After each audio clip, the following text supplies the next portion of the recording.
Hey, hey, everybody. It is our fourth day of Women's History Month.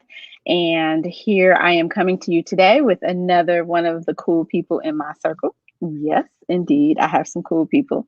And today's person is Miss Whitney Knight. Let me bring her on the screen. Whitney and I actually met during my very short, y'all, time at Teach for America, um, and that was in 2016. And Whitney is funny because I'm gonna tell this story real quick. Whitney literally came over to my desk on the day that I was there, and she was just like, "Oh, Black girl, you here? They hired you in a leadership role. I want to get to know you. Like, this is my name. I'm Whitney Knight, and we are going to connect." And I was like, "Okay." If you say so, that did happen. I was like, okay, if you say so. But Whitney and I have become fast friends, and I call her, she's a part of my millennial crew, that I like to refer to them. And they keep me young and keep me in the know. So welcome, Whitney. Thank you. Thanks for having me. And that story is completely true. I think that's something I would say about myself. I just really enjoy making connections with people that I like feel their spirit being positive and being something that I want to be a part of my spirit. My background is in education. So in her short time at TFA, we got to know each other. TFA is Teach for America, by the way. I don't know if I said that, and I hate using acronyms so Sorry. people don't know stuff. Teach for America. I literally live in a world of acronyms, like, but I feel you. That's real. But yeah, so TFA has been the bulk of my experience professionally. I call myself an education strategist at this point, and so I am in a school-based leadership role now. But my career started in engineering and made a really quick turn to education, and now I'm here 9 years later. And so, yeah, that's me. Very awesome. Well, and I'd like to say that Whitney is also one of my sorors. So that's cool. I'm about stuff in the background.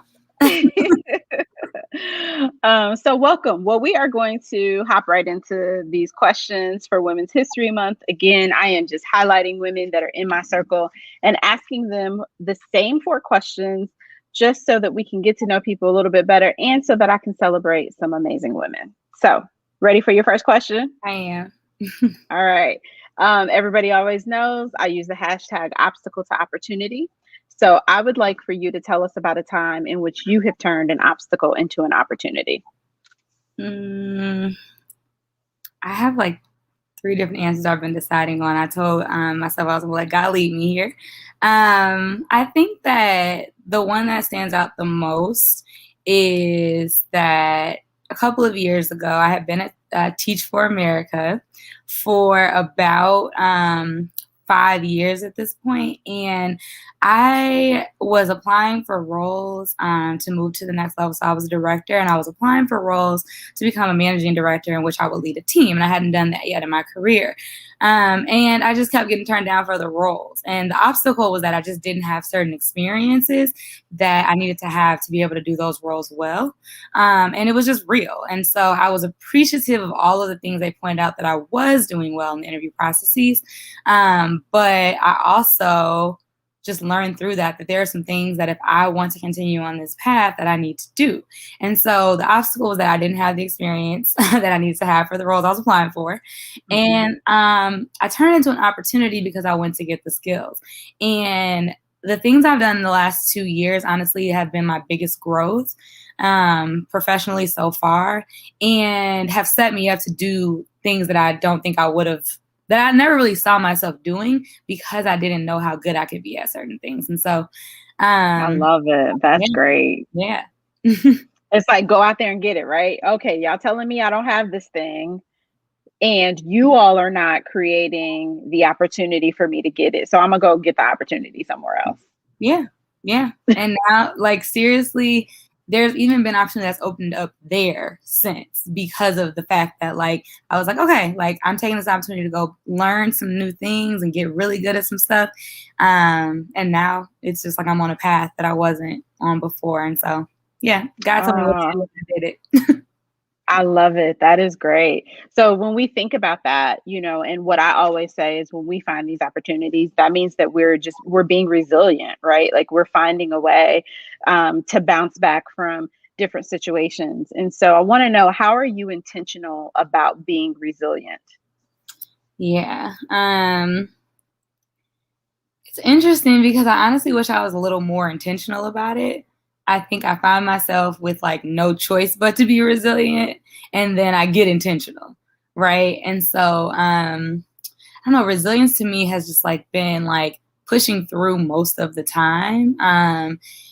But I think the intentional part for me comes into like when I just can't be and I give myself grace, right? I think that we forget about what Yeah. resilience, yes, like we forget about that. Like you have to sometimes say, I actually cannot push through today and give yourself a break or grace. And so I think that's where I get intentional. For me, I'm kind of on autopilot about being resilient. I'm like, that happened and I still got to do my job or be a friend or be a whatever. And that's what I got to do right now. And some days I'm like, actually, like resilience is like taking a breather. I can't actually do this Absolutely. right now. I agree. And I'm sure I've told you this, and I know I tell people all the time. I'm just like, you got to give yourself grace. Like, Mhm. take a chill pill, relax for a minute, and step back. So I love that you said that. So, of course, it's Women's History Month, right? So, yes, you are a woman that I admire, but I'd like for you to tell us about a woman that you admire and why. Yeah. I admire so many women, especially being a Delta. Uh, but the one I'm actually going to go with is actually not ours, or Michelle Obama. And I think that she just always stands out to me because she's such a good leader and follower, right? Like, I think as a woman who desires myself to, you know, be this really, really strong leader, make an impact in the world and take on things that just require me to be honestly, a person that I might not be right now. But when I think about the strength that I'm probably going to have in my future and how I'm going to have to like be a boss in a lot of ways at work, it's interesting that, I also aspire to marry a really strong Black man, like the role that being a wife requires. And like Michelle Obama just embodies both so well. Like she steps in and out of like, right now I'm in charge, but right, and then I'm supporting my man as the first lady of the United States of America, right? And I just think that's so cool that she like plays both roles so well, and like doesn't feel like either role is less than. Right? So just embodies such like a leader, and a learner and a follower, and can follow other people's lead when the time is right. Like I just think that's really cool.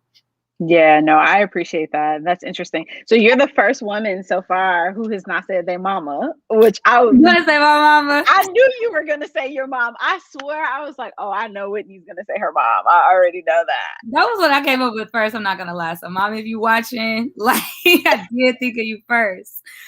But then I was like, well, but this is another one that I really do admire. Everybody knows I admire my mom. So yeah. Yes. If you know Whitney, you know the relationship that she has with her mom, and her mom is her backbone. So, yeah, 100%. So I was like, let me just give somebody else their flowers today. But I appreciate that. And if Michelle Obama ever comes across this, then hey. Yeah, hit me up, girl. I actually had the privilege of meeting Michelle Obama years ago when President Obama was like first going into the Senate. And when you talk about that ebb and flow of like these different, positions that she walks into, she was like that, right? Like she was very like, yeah, my husband has this like rock star status. I don't know who he think he is. I was like, yes. She remember in the Netflix the Becoming tour when she talked about how like Jay-Z is always hopping in Beyonce's videos, and so then Obama does that, and she like, no, this is my moment, but also you my man, so come on, like like I just love that. I love it. So that's great. All right, we up on our last question. And, I had the idea of curating a playlist for all the women so that we can all share in. So at the end of these 31 days, we're going to share this playlist and people are going to play it. So what is your woman empowerment song? What is the song that gets you going? You know, that you're like, yep, add this to the playlist and let me get my pen and paper so I can write it down. Okay. It's crazy because I have so many playlists for so many different things. But I'm trying to live in the present. And honestly, today my women's empowerment song is Brown Skin Girl. Yeah, Beyonce. I was just like listening to it earlier and it was just like reminding me of my worth and talks so much. It's just like giving examples of so many strong Black women.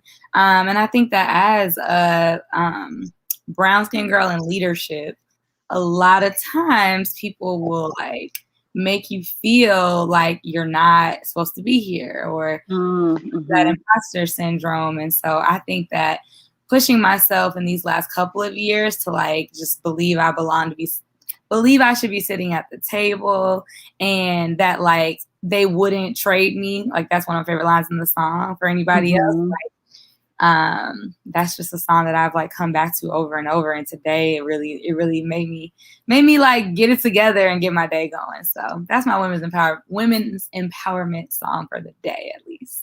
I love it. Thank you for sharing that. This list already is so diverse that I'm so excited. Like I need to hear the list before we get to the end. So I need to add some things to my playlist.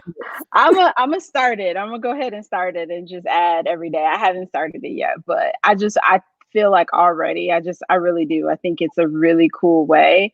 And you know, and so we get to share this little piece of Women's History Month with everybody.